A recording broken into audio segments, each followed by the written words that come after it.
ಕಮಲ್ ಹಾಸನ್ ಅವರು ಕನ್ನಡದ ವಿರೋಧಿ ಹೇಳಿಕೆಯನ್ನು ಕೊಟ್ಟಿರ್ತಕ್ಕಂಥದ್ದು ಕನ್ನಡಿಗರು ಮಾತ್ರ ಅಲ್ಲ ಇದಕ್ಕೆ ವಿರೋಧ ವ್ಯಕ್ತಪಡಿಸ್ತಾ ಇರ್ತಕ್ಕಂಥದ್ದು.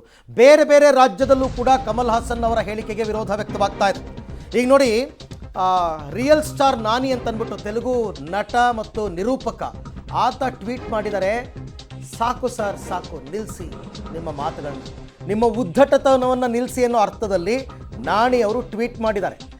ಯಾಕೆ ಅಂದರೆ ನಾಳೆ ದಿನ ಆಂಧ್ರ ಪ್ರದೇಶಕ್ಕೋ ತೆಲಂಗಾಣಕ್ಕೋ ಹೋಗ್ಬಿಟ್ಟು ಕಮಲ್ ಹಾಸನ್ನು ತೆಲುಗು ಕೂಡ ತಮಿಳಿಂದ ಹುಟ್ಟಿದ್ದು ಅಂತ ಅನ್ಬೋದು, ಮಲಯಾಳಮು ಹಾಗೆ ಅಂತ ಅನ್ಬೋದು. ಆಯಾ ರಾಜ್ಯಗಳ ಅಸ್ಮಿತೆಯನ್ನು ಕೆಣಕುವಂತಹ ಯಾವುದೇ ಅಧಿಕಾರ ನಿಮಗಿಲ್ಲ.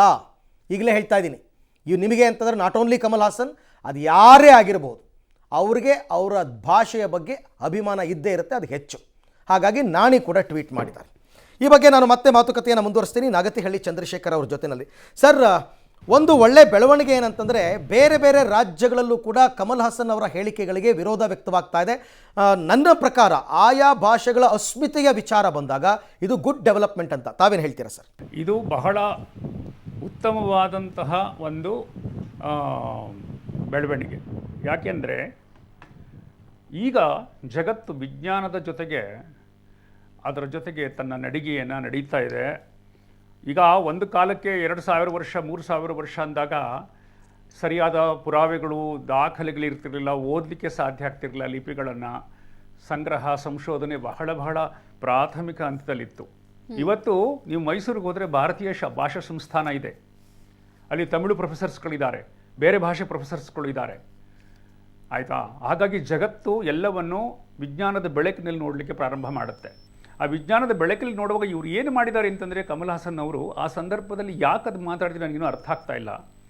ಎಲ್ಲ ಭಾಷೆಗಳಲ್ಲೂ ಸಮಾನ ಅರ್ಥ ಇರ್ತಕ್ಕಂಥ ಕೆಲವು ಶಬ್ದಗಳಿರುತ್ತೆ, ಸಮಾನ ಅರ್ಥಗಳಿರುತ್ತೆ. ಅದಕ್ಕೆ ನೋಡಿ, ಅಲ್ಲೂ ಆ ಶಬ್ದ ಇದೆ, ಇಲ್ಲೂ ಶಬ್ದ ಇದೆ, ಅವರು ಹಾಗೆ ಮಾತಾಡ್ತಾರೆ, ನಾವು ಹೀಗೆ ಮಾತಾಡ್ತೀವಿ ನೋಡಿ ಅಂಥೇಳಿ ಕೆಲವು ನಾಮಪದಗಳನ್ನು, ಕೆಲವು ಕ್ರಿಯಾಪದಗಳನ್ನು, ಕೆಲವು ಧಾತುಗಳನ್ನು, ಕೆಲವು ಪ್ರತ್ಯಯಗಳನ್ನು ಇಟ್ಕೊಂಡ್ಬಿಟ್ಟು ಅದನ್ನು ಮನಸ್ಸಲ್ಲಿ ಇಟ್ಕೊಂಡು, ಅಥವಾ ಯಾರೋ ಅವರಿಗೆ ಆ ಥರದ ಆಧಾರ ಕೊಟ್ಟಿರಬೇಕು ಅಂತ ಅನಿಸುತ್ತೆ. ಅವರ ವ್ಯಾಪ್ತಿಗೆ ಮೀರಿದ್ದವರು ರಾಜಕಾರಣಿಗಳು ಹಾಗೆ ಮಾತಾಡ್ತಾರೆ, ನಾನು ಹಾಗಲ್ಲ ಅಂತ ಹೇಳಿದ್ದಾರೆ. ಕಮಲ್ ಹಾಸನ್ ಕೂಡ ರಾಜಕಾರಣಿಯೇ, ಅವರು ರಾಜಕಾರಣವನ್ನು ಪ್ರವೇಶಿಸಿ ವಿಫಲರಾಗಿದ್ದಾರೆ ಅಂತ ನಮಗೆಲ್ಲ ಗೊತ್ತಿರೋದೆ. ಇಲ್ಲಿ ಬಹಳ ಮುಖ್ಯವಾದ ಪ್ರಶ್ನೆ ಏನು ಅಂದರೆ, ಸಮಾನವಾದ ಸಾದೃಶ್ಯ ಅಂಶಗಳಿದ್ದ ಕಾರಣಕ್ಕೆ ಭಾಷೆಗಳ ನಡುವೆ ಸಹೋದರತ್ವ ಇರಬಹುದು, ಕೊಡುಕೊಳ್ಳುವಿಕೆ ಇರಬಹುದು. ನಮ್ಮ ಹಳ್ಳಿಗೆ ಹೋದರೆ ತಹಶೀಲ್ದಾರರು ಅಮಲ್ದಾರರು ಎಲ್ಲ ಮಾತಾಡ್ತಾರೆ. ಎಲ್ಲಿಂದ ಬಂತ ಶಬ್ದಗಳು? ಎಲ್ಲಿಂದ ಅರೇಬಿಕ್ಕಿಂತನೋ ಪರ್ಷಿಯನ್ನಿಂದನೋ ಕೆಲವು ಶಬ್ದಗಳು ಒಳಗೆ ನುಸುಳಿರುತ್ತೆ ಅವ್ರು ಬಂದಾಗ.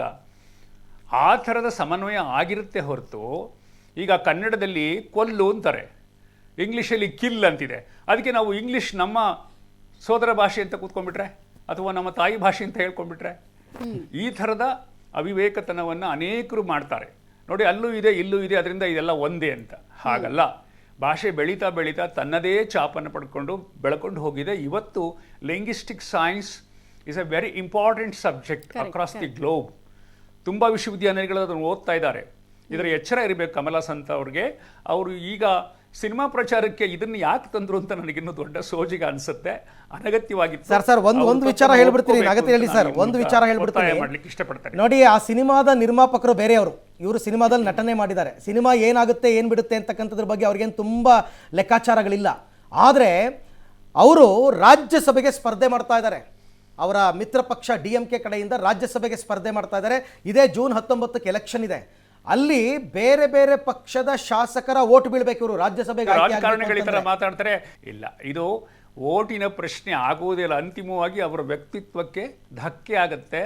ಮತ್ತೆ ತಿರುಳಿಲ್ಲದೆ ಮಾತನಾಡುವಂಥ ಇನ್ನೊಬ್ಬ ಸೋನು ನಿಗಮ್ ಥರ ಆಗೋಗ್ಬಿಡ್ತಾರೆ ಅವರು.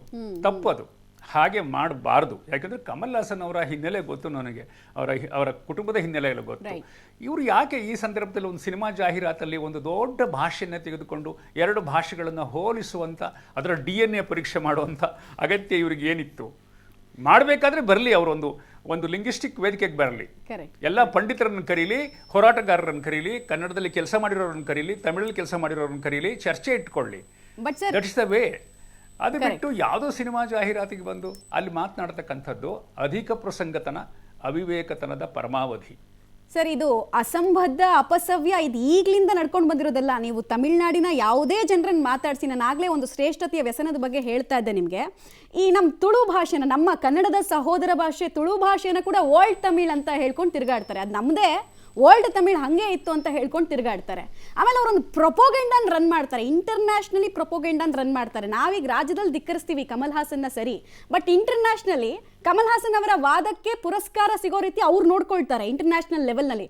ಸೊ ಈ ಪ್ರೊಪೋಗೆಂಡಾನ ನಾವು ಬೀಟ್ ಮಾಡೋದಕ್ಕೆ ಕನ್ನಡಿಗರು ಮಾಡಬೇಕಾಗಿದ್ದು ಏನು ಅಂತ ನಿಮ್ಮ ಮಾತಿಗೆ ದನಿಗೂಡಿಸ್ಬಿಟ್ಟು 2 ಪಾಯಿಂಟ್ ಹೇಳಲಿಕ್ಕೆ ಇಷ್ಟಪಡ್ತೀನಿ. ಮೊದಲನೇ ಅಂಶ, ಒಬ್ಬ ಕಾಡುಗಳ್ಳ ವೀರಪ್ಪನ್ ರಾಜ್ಕುಮಾರ್ ಅಪಹರಣ ಮಾಡಿದಾಗ ಅವನ ಬೇಡಿಕೆಯಲ್ಲಿ ಒಂದಿತ್ತು, ನೀವು ಗಮನಿಸಿದ್ರು ಗೊತ್ತಿಲ್ಲ, ದಕ್ಷಿಣ ಭಾರತ ಮತ್ತು ಶ್ರೀಲಂಕಾ ಸೇರಿ ಒಂದು ತಮಿಳ್ ಈಳಂ ಮಾಡಬೇಕು ಅಂತ ಕೇಳ್ಕೊಂಡಿದ್ದ.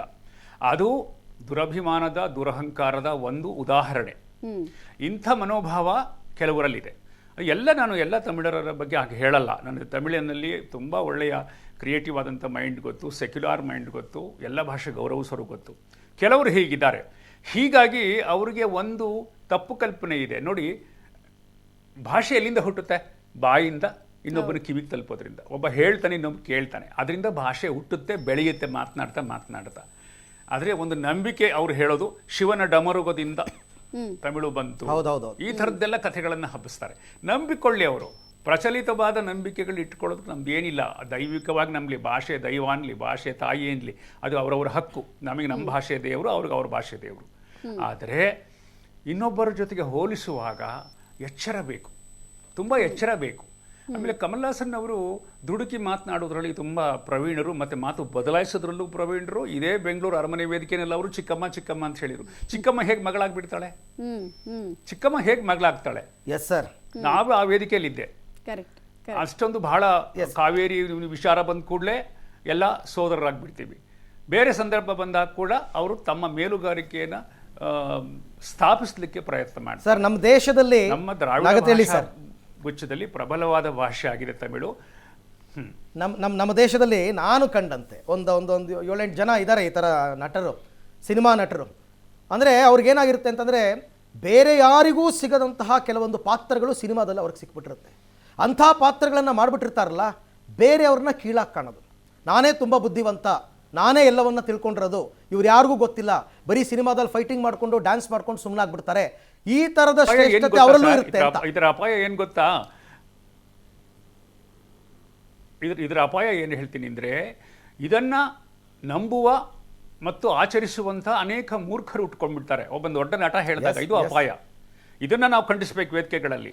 ಕಮಲ್ ಹಾಸನ್ ಹೇಳಿದ ತಕ್ಷಣ ಅದು ಸತ್ಯ ಅಂತ ಯಾರು ಭಾವಿಸಬೇಡಿ.